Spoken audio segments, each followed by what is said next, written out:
ईशानदेव सवितर्व्युक्तान् परासु भद्रं तन्नयासु ओम भद्रं कर्णे विष्णुयाम देवा भद्रं पश्येमाक्षभिरक्ताः ईश्वरंगस्तुष्मासुस्तनुभिर्विषेमहि देवहितमजायुः। ओम वेद प्रेमियों सुधे श्रोताओं संप्रति हम यजुर्वेद के तीसरे अध्याय के 8वें मंत्र की व्याख्या में प्रवेश करने जा रहे हैं।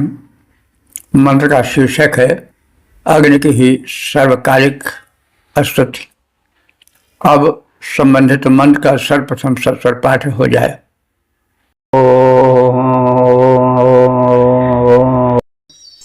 त्रिगुंशद्धामवीराजातृवाक्पतंगायधीयते प्रातिवस्तो राहद्युभिः।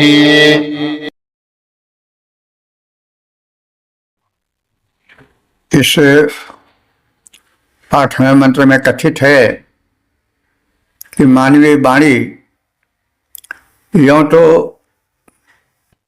अहर्निश बोलती ही रहती है, लेकिन जब वो अग्नि को समर्पित हो जाती है तो जो कुछ वो बोलती है वो सब उसी अग्नि से संबंधित हो जाता है। स्वाभाविक है, जब मानव भगवत भक्ति में अध्यात्म साधना में लीन हो जाता है तो जो कुछ भी वचन निकलते हैं वे सब उस परम शक्ति से संबंधित होते हैं। तो अग्नि की महत्ता का कथन है कि हम सब समर्पित भक्त हैं और जो कुछ बोलते हैं वो अंततः उसी अग्नि से जुड़ता है। अब जब हम यज्ञीय वातावरण में प्रवेश करते हैं तो वह अग्नि जो कि वेदी में जलती है उससे संबंध जुड़ जाता है, लेकिन वेदार्थ अपने साथ एक अध्यात्म भी लेकर चलता है। तो उसके हिसाब से जब मनुष्य परमात्मा आराधन में तल्लीन हो जाता है तो उसकी वाणी से जो निकलता है जिस किसी भी रूप में वो सब उससे ही जुड़ जाता है। जो कुछ करो सो सब परिक्रमा, जो कुछ करो सो पूजा, जहाँ जहाँ चलो तहाँ तहाँ परिक्रमा, जो कछु करो सो पूजा। तो यह भक्त का लक्षण होता है कि उसका जीवन प्रभुमय हो जाता है। तो यहाँ अग्नि सहित जीवन अग्निमय हो जाना माने उस तेजस्वी प्रभुमय हो जाना जब समर्पित भक्त उसके हृदय मोदित होती है। तो मानवीय व्यवहार के लिए यह वाणी दिनों रात महीने के 30 दिन में कुछ न कुछ करती ही रहती है, शांत नहीं रहती है, उच्चारण कुछ न कुछ होता रहता है, लेकिन वो सब प्रभु ही का हो जाता है, अग्नि का हो जाता है, उसकी महिमा से अस्तुत से जुड़ जाता है, क्योंकि जीवन समर्पित जीवन है। तो 63 धाम विराजत। 63 धाम माने 63 माने 30, धाम माने घर या स्थान। तो जो महीने के 30 दिन हैं उसमें सुशोभित अग्नि से संबंधित वाणी ही अग्नि के भक्ति में तल्लीन होने पर निकलती है। 30 दिन में, महीने के 30 दिन में जब अग्नि की भक्ति में अथवा तेजस्वी परमात्मा की भक्ति में साधक लीन हो जाता है तो उसी से संबंधित वाणी निकलती है। वाक माने वाणी, प्रतिवस्तु हमारे प्रतिदिन, आहा हमारे वही दिनों दिन, दिव्य हमारे तेज द्वारा। इस प्रकार से वाणी अपने शक्ति द्वारा, अपने ऊर्जा द्वारा पतंगाय धीयते, पतंगाय अग्नि के लिए, धीयते माने प्रयुक्त होता है। उसी के ध्यान से, उसी के भक्त से जुड़ जाता है। तो पतंग का प्रायः प्रयोग तो होता है सूर्य के लिए, तो जो उड़ता हुआ चलता है, गमन करता है, वो पतंग है। पतन गच्छति इति पतंगा, इसलिए सूर्य को भी पतंग कहते हैं। सूर्य और अग्नि में एक ही तात्विक तेज विद्यमान है, इसलिए यहाँ पर पतंग शब्द अग्नि के लिए आया है। पतंगाय धीयते, वह वाणी, वे शब्द सब पतंग को, अग्नि को ही लक्षित करके निकलते हैं। तो मानवीय व्यवहार के क्रम में यह वाणी दिनों रात लगी रहती है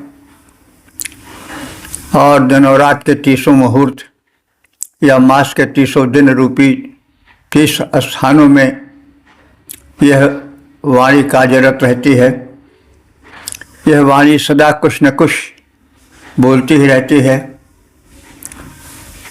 लेकिन जब तल्लीनता की अवस्था आ जाती है, आत्मीयता जुड़ जाती है उस अग्नि रूप तेजस्वी परमात्मा से, तो वाणी द्वारा जो कुछ भी निकलता है वो सब उसी से जुड़ जाता है। यज्ञ के अवसर पर उच्चरित स्तुति वाणी अग्नि से ही जुड़ी रहती है। तो जो उड़ता हुआ चलता है वही पतंग है। यहाँ अग्नि के लिए आया है, लेकिन सूर्य के लिए भी पतंग शब्द प्रयोग होता है। एक पतंग लोग उड़ाते हैं, वो भी उड़ता हुआ चलता हुआ ऊपर उठता जाता है, इसीलिए पतंग कहलाता है।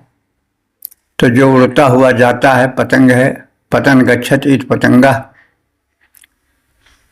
तो यह वाणी जो कुछ कहती है 30 दिन में क्रियाशील, वह अग्नि रूप तेजस्वी प्रभु के ही गुण गाती बन सुशील। यज्ञों में उसका ही वर्णन प्राकांतर से चलता है। यज्ञों में उसका ही वर्णन प्राकांतर से चलता है। उसके ही गुण के गायन में भक्तों का हृदय मचलता है। उसके ही गुण के गायन में भक्तों का हृदय मचलता है। ओम वेद प्रेमियों सुधी श्रोताओं, संप्रति हम सब यजुर्वेद के 3 अध्याय के 9वें मंत्र की व्याख्या में प्रवेश करने जा रहे हैं। शीर्षक है तेज रूप अग्नि और सूर्य की उपासना, और संबंधित मंत्र का सर्वप्रथम सस्वर पाठ हो जाए। ज्योतिर्ज्योतिरग्निः स्वाहा सूर्यो ज्योतिर्ज्योतिः सूर्याः स्वाहा अग्निर्वर्चो ज्योतिर्वर्चाः स्वाहा सूर्यो वर्चो ज्योतिर्वर्चाः स्वाहा ज्योतिः सूर्य सूर्यो ज्योतिः स्वाहा।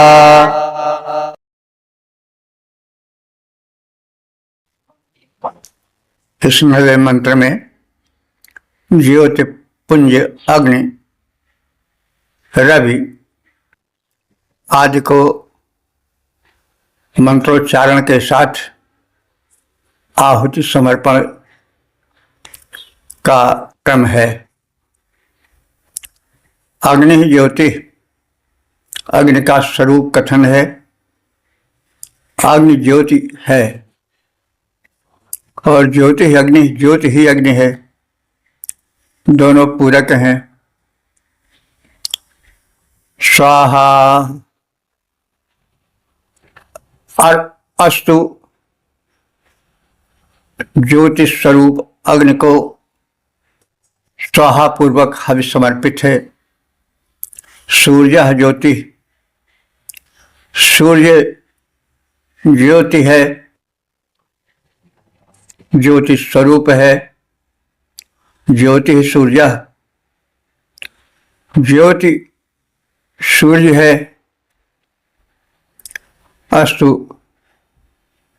सूर्य को स्वाहा पूर्वक हव्य समर्पण। अग्नि वर्चा, अग्नि तेज है, ज्योति वर्चा, ज्योति तेज है। स्वाहा, इन्हें स्वाहोच्चार पूर्वक हव्य समर्पण किया जा रहा है। सूर्य वर्चा, सूर्य तेज है, ज्योति वर्चा, ज्योति तेज है। स्वाहा अस्तु, इन्हें स्वाहोच्चारण पूर्वक हव्य समर्पित है। अग्नि तेज है, तेज अग्नि है। हम तेजस्वी अग्नि को स्वाहोच्चारण पूर्वक आहुति समर्पित करते हैं। यह भाव विस्तार है गद्य में। सूर्य ज्योति हैं और ज्योति सूर्य है, उसके लिए यह आहुति समर्पित है। अग्नि ही ब्रह्म वर्चस है और ब्रह्म वर्चस ब्रह्म तेज ही अग्नि है, उसके लिए यह आहुति स्वाहोच्चार पूर्वक समर्पित है। सूर्य ही ब्रह्म वर्चस है और ब्रह्म वर्चस ही सूर्य है, उसको यह आहुति स्वाहोच्चार पूर्वक समर्पित है। ज्योति ही सूर्य है और सूर्य ही ज्योति है, उसके हेतु स्वाहोच्चारण पूर्वक यह हवि समर्पित है। तात्पर्य है कि अग्नि और सूर्य ब्रह्म का ही तेज धारण करते हैं, उसी के तेज से तेजस्वी हैं। ब्रह्म के तेज से अग्नि सूर्य ज्योति आदि विविध रूप में एक रूप दिखाई पड़ता है एक, लेकिन अनेक रूपों में विभक्त दिखाई पड़ता है। ऐसा मानकर मैं आराधक अग्नि में स्वाहोच्चारण पूर्वक आहुति समर्पित करता हूँ। इस मंत्र के साथ आहुति अग्नि में समर्पित करें। तेज अग्नि रवि ज्योति आदि सब ब्रह्म तेज से आते। तेज अग्नि रवि ज्योति आदि सब ब्रह्म तेज से आते। कथन भेद पर तत्व भेद है नहीं, यही श्रुति गाते। सभी ब्रह्म के तेज यही हम मान मुदित हो जाते। अग्निदेव को स्वाहोच्चारण पूर्वक हव्य चढ़ाते। अग्निदेव को स्वाहोच्चारण पूर्वक हव्य चढ़ाते। ओम। वेद प्रेमियों सुधी श्रोताओं, संप्रति हम सब यजुर्वेद के तीसरे अध्याय के 10वें मंत्र की व्याख्या में प्रवेश करने जा रहे हैं। मंत्र का शीर्षक है सविता और अग्नि को आहुति अर्पण। अब संबंधित मंत्र का सर्वप्रथम सस्वर पाठ हो जाए।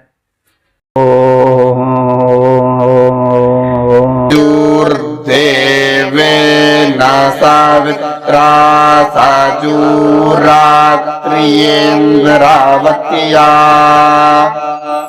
जोखानो अग्निर्वेतु स्वाहा साजूर्देवेन सावित्रा साजूरुखासेन्द्रावत्या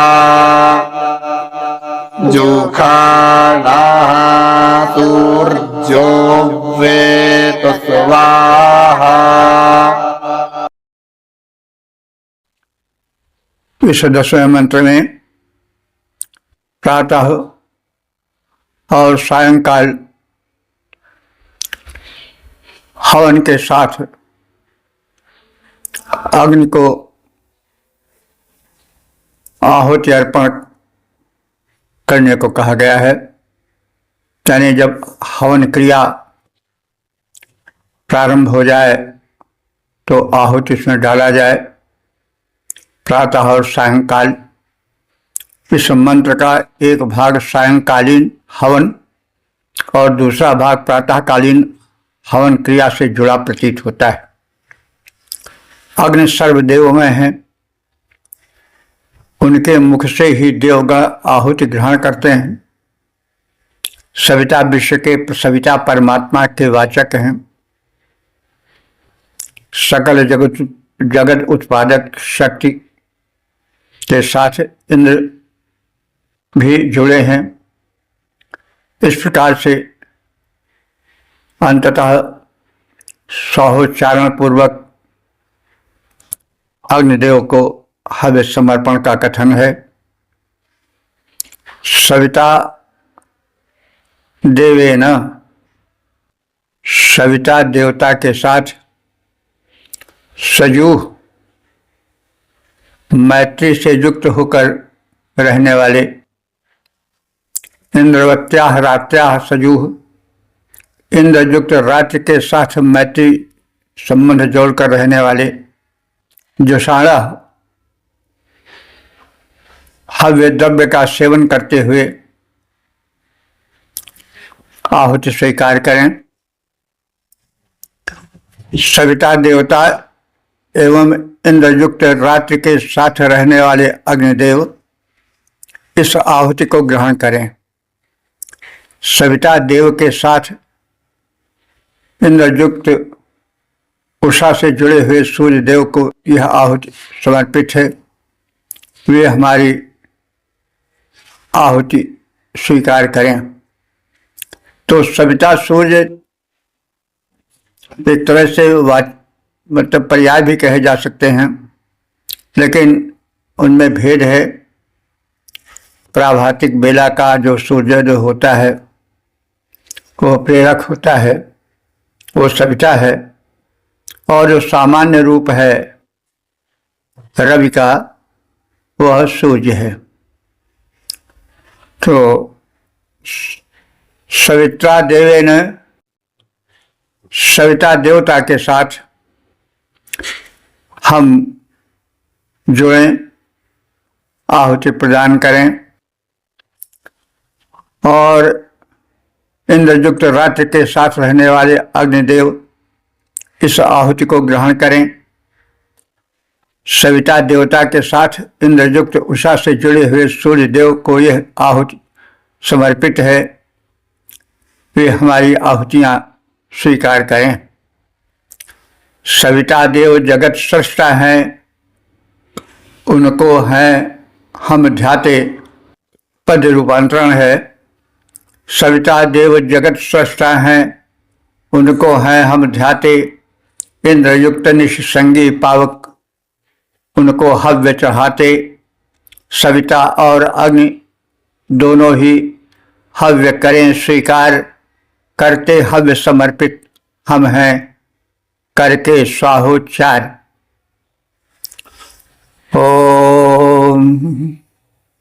वेद प्रेमियों सुधी श्रोताओं, संप्रति हम सब यजुर्वेद के तीसरे अध्याय के 11वें मंत्र की व्याख्या में प्रवेश करने जा रहे हैं। शीर्षक है अग्नि को आहुति अर्पण। अब संबंधित मंत्र का सर्वप्रथम सस्वर पाठ हो जाए।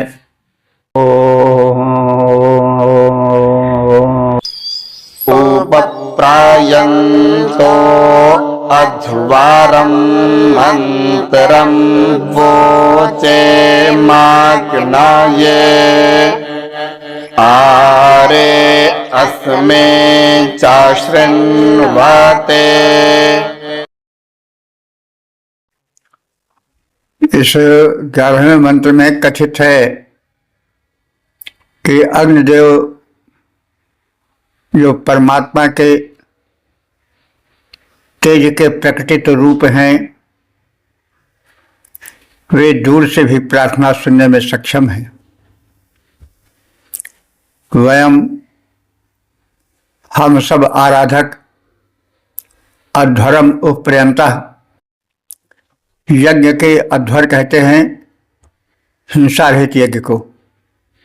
हम सब यज्ञ के उपपर्यंतः समीप विराजमान हैं और अग्निदेव आरे, आरे माने दूर, हमसे दूर हैं, फिर भी वे सक्षम हैं, सर्वज्ञ हैं, हमारी स्तुतियां सुन सकते हैं। अस्तु हम शृण्वते, उनको अपनी स्तुतियां सुनाते हैं।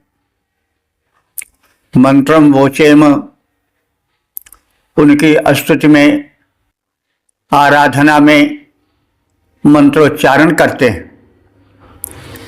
यज्ञ के समीप रहते हुए अर्थात यज्ञीय सिद्धांतों का पालन करते हुए,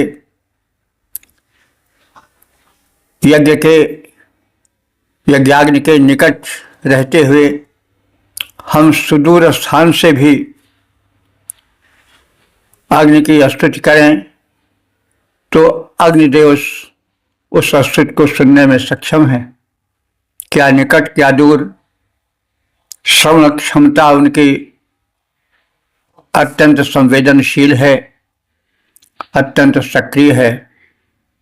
वे परमात्मा के तेजो में रूप हैं और उनके निमित्त हम स्तुति पूर्वक मंत्रोच्चारण करते जाते हैं।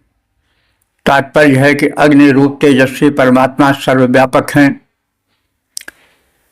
उनकी प्रार्थनाएं निकट से की जाए तो भी और सुदूर स्थान से की जाए तो भी वो उनके द्वारा सुनी जा सकती है, क्योंकि वे सर्वव्यापक हैं और सक्षम हैं।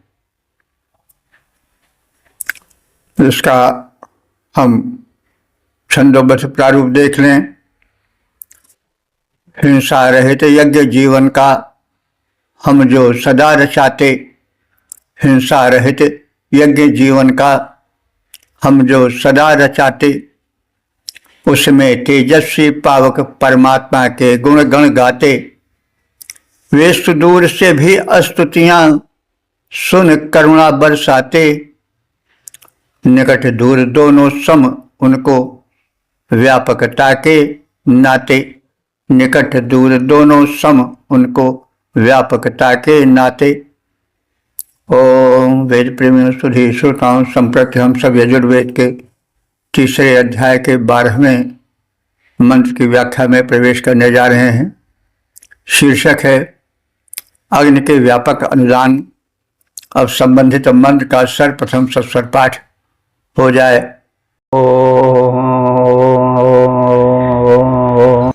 अग्निर्मूर्धादिवाह काकुत्पातिः पृथिव्या अयं मा अपागुरेतागुंसि जिन्वते।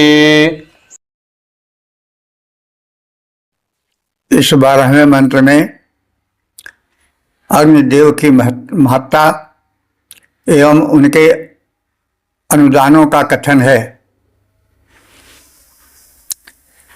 यह अग्निदेव आदित्य रूप में दिवा मूर्धा द्विलोक के मूर्धस्थान शिरस्थान पर विराजमान रहते हैं। पृथिव्याः पति, ये पृथ्वी का पालन करते हैं। अयम अग्नि, यह अग्नि अपाम, अपाम माने जल को, रेतांश, रेतांश कहते हैं वीर्य को, यानी ऊर्जा को। तो ये जल को ऊर्जा के कणों से जिन्नति माने पुष्ट करते हैं। तो सूर्यदेव जो हैं वो अग्नि के ही एक प्रारूप हैं, जो एक व्यापक अग्निपुंज के रूप में द्विलोक में विराजमान हैं। उनकी ऊर्जा ही पौष्टिकता बनकर के सर्वत्र विराजमान होती है। धरती उसे ग्रहण करती है और जो कुछ उसमें उत्पादन होता है वह उसी संसर्ग से ऊर्जस्वल बन जाता है। तो दिवा मूर्धा, यह अग्निदेव ही आदित्य रूप में द्विलोक के मूर्ध भाग पर यानी शिरोभाग पर स्थित रहते हैं। अयम अग्नि, यह अग्नि ही अपाम माने जल को, रेतांश माने वीर्य के कण के रूप में उसे जोड़कर, यानी जल में, वृक्ष के जल में ऊर्जा का संचार करते हैं। वृक्ष का जल ऊर्जस्वल होता है और जल में जो ऊर्जा है वह सूर्य के कारण आती है। सूर्य अग्नि के एक पिंड हैं। विद्युत से आती है, विद्युत भी अग्नि का ही एक रूप है। अग्नि ऊर्जा का मूल स्रोत है। तो जल में जो कि धरती का जीवन है उसमें ऊर्जा लाने के लिए अग्नि रूप में सूर्य ही सक्षम है और वही यह महत्वपूर्ण क्रिया संपन्न करते हैं। तो यह अग्निदेव आदित्य रूप में द्विलोक में उसके शीर्ष स्थान पर, सर्वोच्च स्थान पर विराजमान होते हैं और वहाँ अवस्थित होकर जीवन का संचार करते हैं। धरती का पालन करते हुए जलों में वे ऊर्जा का संचार करते हैं। अग्नि पृथ्वी में पोषण विस्तार करता है।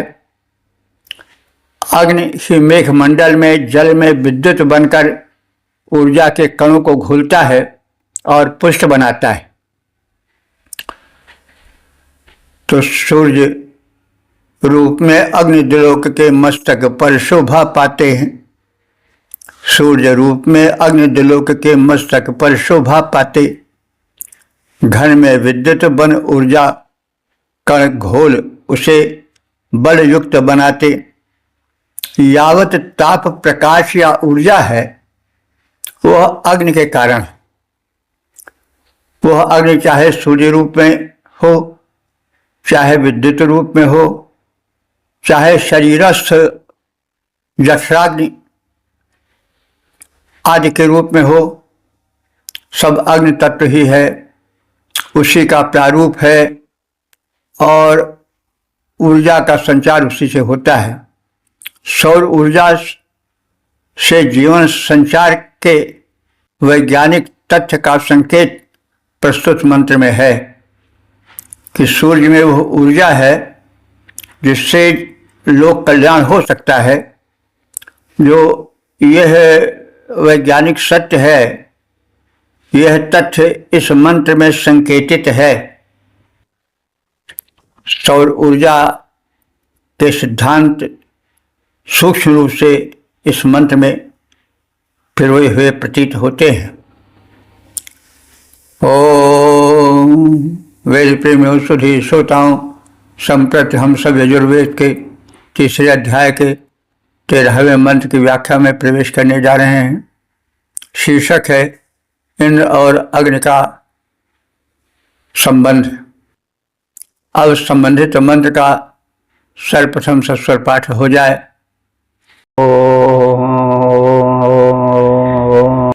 उभावामिन्द्राग्नि आहुवधिया उभाराधसः सहमदायधियै उभादातारा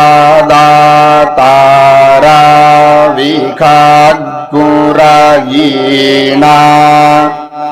मुभावाजस्या सातये हुवे वाम्मा।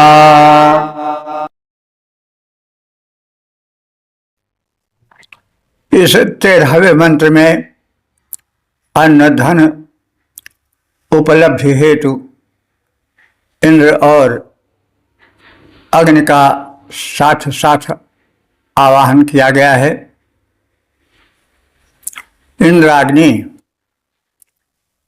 हे इंद्र और अग्निदेव शब्दार्थ चल रहा है। आप सब ध्यान रखें कि शब्दार्थ फिर भावार्थ फिर पद रूपांतरण होता है, बीच बीच में टीका टिप्पणी भी होती है, तो इन सब पर ध्यान रखें। इंद्राग्नि, हे इंद्र और अग्नि देवों, वाम उभव, तुम दोनों को आहु वध्यय मैं बुलाता हूं। राधसा, अन्न के द्वारा, उभव सह, दोनों को साथ साथ ही, मादयध्यय संतुष्ट करना चाहता हूं। उभव, तुम दोनों इंद्र और अग्नि देव, ईशाम, अन्नों के और रैणाम, धनों के दातारो, दाता हो। वाम उभव, तुम दोनों को वाजस्य सातय, अन्न के दान के लिए, वाज अन्न को कहते हैं, सात माने दान, तो वाजस्य सातय अन्न के दान के लिए हुए बुलाता। हे इंद्र और हे अग्निदेव, मैं तुम दोनों को साथ साथ बुलाता हूँ, दोनों को हव्यान्न चढ़ाता हूँ, साथ साथ प्रसन्न करना चाहता हूँ। तुम दोनों अन्न धन के प्रदाता हो, अन्न एवं धन प्राप्ति हेतु मैं तुम दोनों का यज्ञ में आवाहन करता हूँ। हे इंद्र अग्नि, तुम दोनों को करने में हव्य प्रदान, हे इंद्र अग्नि, तुम दोनों को करने में हव्य प्रदान हो प्रसन्न करता हूँ, हो प्रसन्न करता हूँ मैं अब साथ साथ आह्वान। तुम दोनों धन अन्न प्रदाता, ऐसा मुझको ज्ञान, अन्न और धन हेतु यज्ञ में करता हूँ आह्वान। अन्न और धन हेतु यज्ञ में करता हूँ आह्वान। ओ वेद प्रेमियों सुधी श्रोताओं, संप्रति हम सब यजुर्वेद के तीसरे अध्याय के 14वें मंत्र की व्याख्या में प्रवेश करने जा रहे हैं। मंत्र का शीर्षक है वैभव वृद्धि हेतु प्रार्थना। अब संबंधित मंत्र का सर्वप्रथम सस्वर पाठ हो जाए।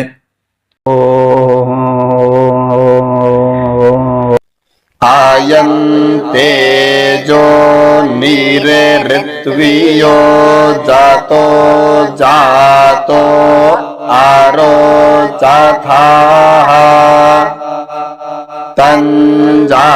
तञ्जानन्नग्न आरोहाथानो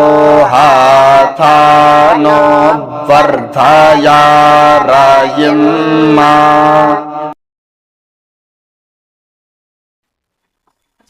इस 14वें मंत्र में अग्नि के 2 प्रारूपों का कथन है। अग्नि गार्हपत्य अग्नि है और आह्वानीय अग्नि है। तो आह्वानीय अग्नि यज्ञवेदी में प्रज्वलित होते हैं, उनसे प्रार्थना की जाती है। वे देवदूत रूप में देवों का आवाहन करते हैं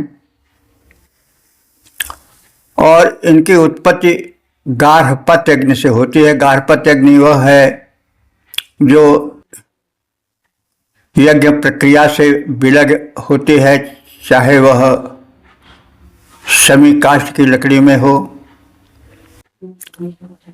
चाहे वह अन्य किसी स्थान पर हो। जब वह यज्ञवेदी में लाई जाती है, वहाँ प्रज्वलित की जाती है, तो वह अग्नि आह्वानीय अग्नि हो जाती है। यानी अग्नि देवता हैं, तो देवता तो स्त्रीलिंग है इसलिए हो जाती हैं, कभी कभी निकल जाता है, लेकिन वैसे पुल्लिंग रूप में अग्नि का प्रयोग होना चाहिए। अग्नि, हे अग्निदेव, ऋतुयः अयम, ऋतु के अनुकूल उत्पन्न यह अग्नि ते योनि, तुम्हारा उत्पत्ति स्थान है। यानी गार्हपत्य अग्नि, हे यज्ञाग्नि, हे आवाहनीय अग्नि, तुम्हारा उत्पत्ति स्थान है। यतः जाता, जहाँ से उत्पन्न होकर के, यानी जिस गार्हपत्य अग्नि से उत्पन्न होकर के तुम जो हो आवाहनीय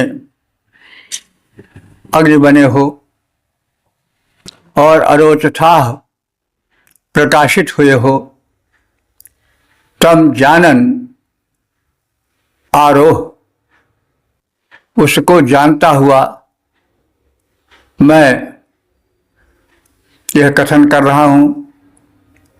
नह रहीम वर्धय, हे अग्निदेव, नह माने हम सबका, रई माने धन समृद्धि, वर्धय माने बढ़ाओ, हमारा धन धान्य विकसित करो। गार्हपत्य अग्नि से आवाहनीय अग्नि उत्पन्न होता है। यह मंत्र गार्हपत्याग्नि से उत्पन्न हुए आवाहनीय अग्नि के विषय में है। तो हे अग्निदेव, समयानुसार प्रातः, मध्याह्न और सायं उस गार्हपत्य अग्नि को अपना जनक मानते हुए, उत्पत्तिकर्ता मानते हुए, पुनः प्रदीप्त होने के लिए यज्ञ कार्य के अंत में फिर तुम उसी गार्हपत्य अग्नि में प्रविष्ट हो जाओ। यज्ञ कार्य संपन्न हो जाए तब फिर तुम गार्हपत्य अग्नि में प्रविष्ट हो जाओ और हमारे धन को, हमारी समृद्धि को बढ़ाओ। हे अग्नि, गार्हपत्य अग्नि से पैदा होकर समयानुसार यज्ञ कार्य कर पूर्ण उसी में फिर प्रविष्ट हो। हे परम उदार, यज्ञ कार्य के हेतु दीप्त हो, प्रकटित होकर बारंबार बहुवैभव वृद्धि करो। हे भगवान, हम सब का तुम इसी प्रकार। तो इस प्रकार से इन 7 मंत्रों में हमने अग्नि की महत्ता का श्रवण किया, उनके सम्मान हेतु, आराधन हेतु आहुति समर्पण का वृत्तांत सुना। अग्निदेव सर्वव्यापक हैं। वे द्युलोक में सूर्य रूप में है, मेघमंडल में विद्युत रूप में है और धरती पर गार्हपत्य अग्नि आदि के रूप में दृश्यमान है। हमारे शरीर में भी जठराग्नि बनकर एवं ताप बनकर अग्नि देवता का निवास है। तेज, ओज, ऊर्जा सब अग्नि के गुण हैं। अग्नि के अनंत उपकार हैं। यज्ञ क्रिया तो अग्नि के द्वारा ही संपन्न होती है। जब अग्नि का प्रज्वलन होता है तभी आहुति का समर्पण होता है, तभी यज्ञ कार्य चलता है, मंत्रोच्चारण होता है। तो अग्नि की बड़ी महत्ता है। यजुर्वेद कर्म वेद है। कर्म से मतलब हुआ कि जीवन में सक्रियता हो, लेकिन कर्म को यज्ञ विशेष से अश्वमेध आदि से जोड़ दिया गया है। तो कुछ भी हो, माध्यम तो यज्ञ के अग्नि ही हैं। अग्नि के माध्यम से आहुति प्रक्षेपण से एक ऊर्जा, एक पवित्रता, एक दिव्यता वातावरण में फैलती है, जिससे जीव जगत स्वस्थ, सुखी, संपन्न होता है। तो अग्नि की महिमा इसी कारण से यजुर्वेद में यज्ञ के अश्वमेधादि भेद के कथन के पूर्व प्रसंग वश स्तुति रूप में हम सब उनकी महत्ता से परिचित होते चल रहे हैं। तो अग्नि के माध्यम से ही यज्ञ, यानी अग्नि के माध्यम से ही यज्ञ होता है। इसलिए अग्नि की महत्ता का कथन परम स्वाभाविक है। और प्रारंभिक अध्यायों में अग्निदेव की अस्तित्व पर विशेष बल दिया गया है। तो अग्नि की महत्ता को हम लोग जानते आ रहे हैं। अग्नि सर्वव्यापी हैं। तेज के रूप में उनका प्रसार है। ऊर्जा के वे स्रोत हैं। हमारे नेत्रों में ज्योति बनकर, अंगों में ताप बनकर, उदर में जठराग्नि बनकर विराजमान हैं। वे भिन्न भिन्न रूपों में हमारा कल्याण करते हैं। वे आवाहनीय अग्नि बनकर देवों का आवाहन करते हैं। गार्हपत्य अग्नि से उनकी उत्पत्ति होती है यज्ञीय प्रयोजन से। फिर उनसे यह अनुरोध किया जाता है कि आप यज्ञ क्रिया के संपन्न होने पर पुनः अपने मूल स्थान में प्रविष्ट हो जाओ। तो वेदों में अग्नि को सामान्य एक पदार्थ मानकर नहीं देखा गया है। उसमें दिव्यता के दर्शन किए गए हैं। परमात्मा के तेजोमय रूप झलकता हुआ देखा गया है। और अग्नि का, ऊर्जा का परम संबंध है। ऊर्जा का स्रोत अग्नि ही है। तो यज्ञ का मूल अग्नि है। इसलिए अग्नि की महिमा को जानना परम आवश्यक है। अग्नि के ही कारण, उससे उत्पन्न ऊर्जा से आज के विविध यान संचालित हैं।